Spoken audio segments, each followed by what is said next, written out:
DJ Sbu no Sizwe Dlomo are fighting about umsangano, basically. So this is weird ngoba these abantu abesibukela kubona as youth esakhula fethu, and makubona belwa ngezinto ezingasile kanjani. It's so weird. Okay, uthi nginezi background. Usizwe Dlomo, DJ Sbu na benza la mama video wakhe ahleze wenza ku YouTube. I think for the right commercial deal, I'll definitely go back to the SABC and go serve my country. You see, inkinga Sizwe Dlomo kile ukuthi musukuthi uza ku SABC to serve. Cha, uza SABC ngobudinga imali ufuna bakuholele. Hayi ukuseva, awusave lutho baba, relax, awukho kwi-army, awukho kwini. Uya lapha ngoba ufuna ukusebenza uthola imali. And I think nami ngiyavumelana nalo nto DJ Sbu wesihlangela mfethu. Uzoseva ini ngoba maye emsebenzini uya SABC ngoba hayi ngothi uyoseva baba, uya SABC ngoba uthi ufuna imali, ufuna ukuhola, ufuna ukudlala e-radio every day. Hayi ukuthi uyoseva. And DJ Sbu mfethu ngikwele ngayo because ngesandla acabanga ngayo, ucabanga njengomuntu hleze positive mfethu, yonke into nje yakhe mfethu. Mina mfethu ngiyihustle naleyo mentality yama hustler mfethu, positive vibes only baba. Buya ayithathe overboard into kuba positive. Athi hayi ngiyaseva mfethu, ayikho into esevayo ntizwe, usave ima interest wakho, usave unembeza wakho, usave imali yakho. That's the only thing we save. And then Sbu came back to say, But Sizwe is an employee, you know what I mean? Me and him are different. I'm a hustler, I build things. So when you're gonna have an opinion about a hustler, you will not understand how he moves when you're an employee and you're getting a big check.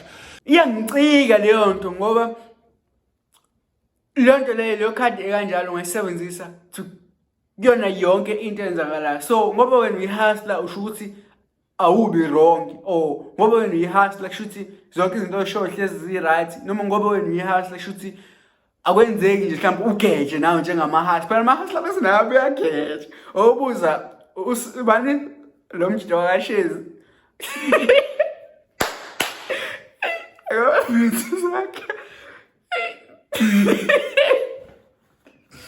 Ayo futhi forex wafethu yanibulala kanje. Yanibulala forex libe lisangana la. Okay. Yazi ngithanda ngale mjito wakashezi. Mawuthi wazi ngikhuluma ngosizwe shezi. Sandile shezi. Ngikhuluma ngosandile shezi bese. Amtsheni, hey, mfethu yazi ubesanibona ukuthi ngi-useless man. Lapho mfethu uyabona impilo yakho ukuthi ulingana nawe lesinqadu lo. Kodwa manje mfethu unemoto engawo, ushange imali engawo, ugqoka kamnandi, ingane lapho zizilwa ngayo. Athi I made my first million ngina 18. Ubesanibona kahle ukuthi yakhala ke manje. Thela nje mina ngi-useless ayikho. Kanti isileyo senze ama-million ngemali zabantu. Manje zakhala he's on the run and he's nowhere to be found. It's crazy baba, I'm telling you. Ngiyangihlekisa ngoba mfethu. Mfethu ngisembuka lo chipter le.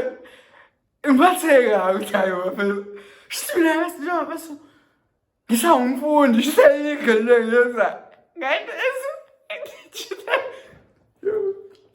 back to DJ Sbu. So manje le mqondo wamahasla wethu ngicinga ngalokho ukuthi ahasla wethu afuna ukutshela mfethu hayi baba ushane ukuthi ihasla kenzeka phela nehasla ligeshe baba. Manje uza ngalokho ukuthi mfethu mina me hustler mfethu wena you don't understand ngoba mfethu you get paid the salary, which is it's a weird thing to say kumuntu mfethu. Even if ukuthi when we hustler, we employer mfethu, yena we employee, ukuthi mfethu ungatshela umuntu ukuthi he's not gonna understand the show ngoba yena uthola salary is very weird, especially if ukuthi le show umsangano ukuthi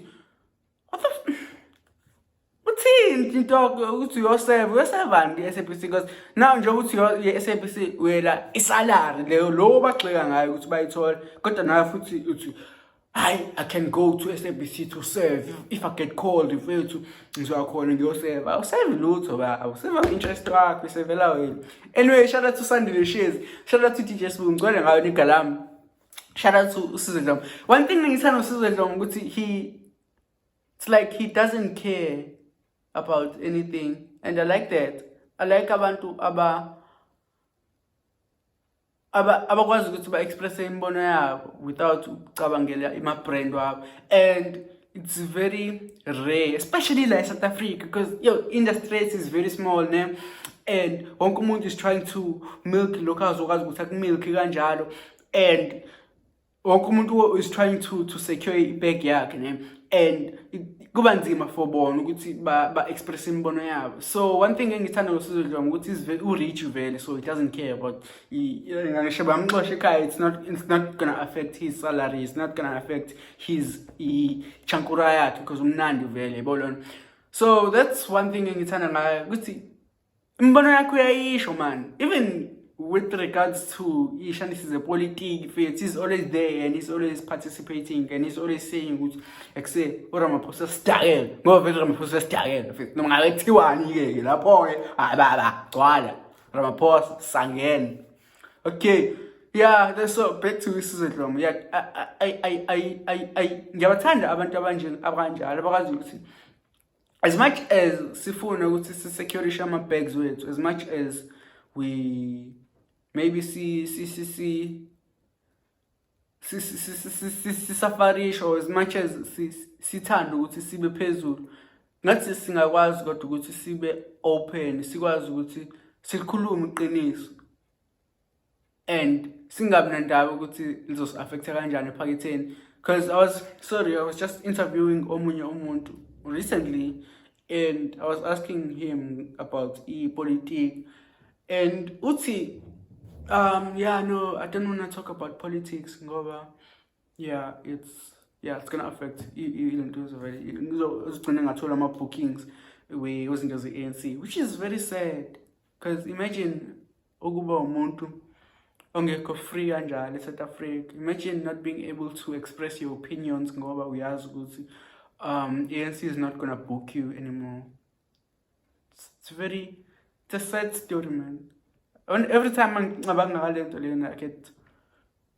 because they have so much influence in them, and they have the power to persuade abaningi, especially youth. They can tell intsha eningi ukuthi okay, yazini bafethu, if ukuthi manje siyahlangana size asikhali zingakhala, kodwa because babhekela ama interest wabo and bagcina bethuli bengasho lutho, and that's very sad. So I always like ukubona abantu abanjengoSizwe Dlomo ngoba bayayikhuluma imbono yabo.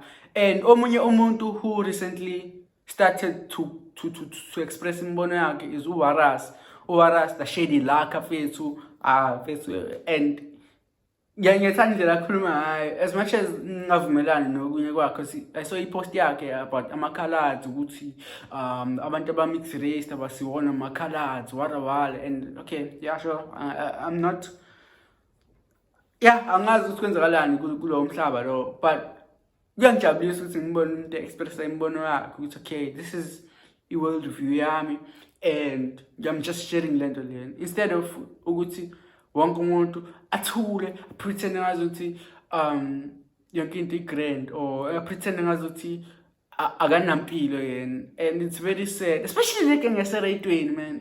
So ngeserayitweni kwenza we robots. Hello, good morning everybody, today is your DJ Sbu.